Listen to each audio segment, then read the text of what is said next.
Ai i cili thot 10 herë në ditë këtë sure: Kul huvallahu ehad, Allahu samed, lem yelid wa lam yulad wa lam yakun lahu kufuwan ahad.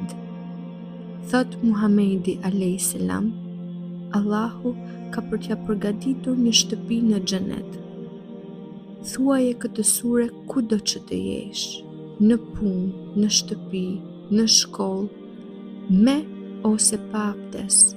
Thjesht thuaje këtë sure: Kul huvallahu ehad, Allahu samed, lem yelid wa lam yulad wa lam yakun lahu kufuwan ahad. Amin.